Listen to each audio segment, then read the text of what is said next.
প্রতিমা তুমি ভুল বুঝতেছো। একদিকে রহস্যের বেড়াজাল, অন্যদিকে নায়িকার সঙ্গে রোমান্টিক কেমিস্ট্রি, এ যেন শুধু মেগাস্টার শাকিবকে দিয়েই সম্ভব।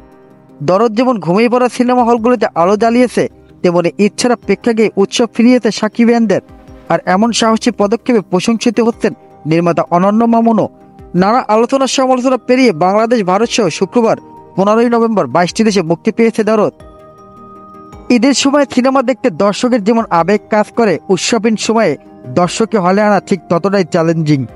ফলে যারা আসছেন তাদের প্রত্যাশার পারদ খানিকটা বেশি থাকা মোটেও অস্বাভাবিক নয়।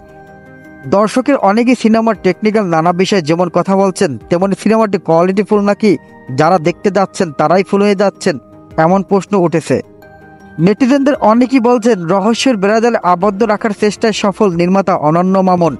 পাশাপাশি বাংলা সিনেমার গতানুগতিক ধারা পাল্টানো এবং সাকিবকে নিয়ে সিনেমা নির্মাণের পরীক্ষায় উতরে গেছেন তিনি।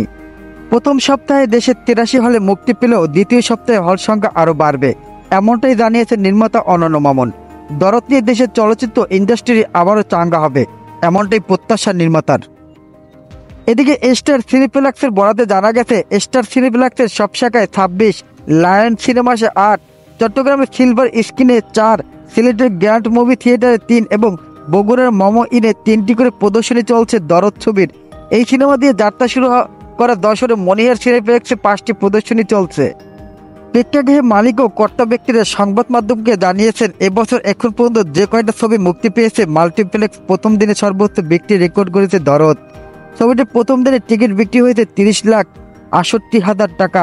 এবছর মাল্টিপ্লেক্সে প্রথম দিনের টিকিট বিক্রিতে দ্বিতীয় স্থানে থাকা ছবিটিও শাকিব খানের। গত পবিত্র ঈদুল আজহায় মুক্তি পাওয়া তুফান ছবিটি 29,61,000 টাকার টিকিট বিক্রি করে। তাছাড়া শাকিবের রাজকুমার ছবিটি প্রথম দিনের টিকিট বিক্রি হয়েছিল 12 লাখ টাকার বেশি।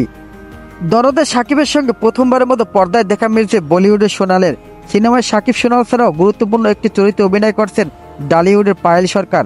এছাড়াও রয়েছেন বিশ্বজিৎ চক্রবর্তী, রাধেশ শর্মা, এলিনা শাম্মী, ইমতুর আতিশ, রাহুল দেব, সাফা মারিয়া, জেসিয়া ইসলাম সহ অনেকে।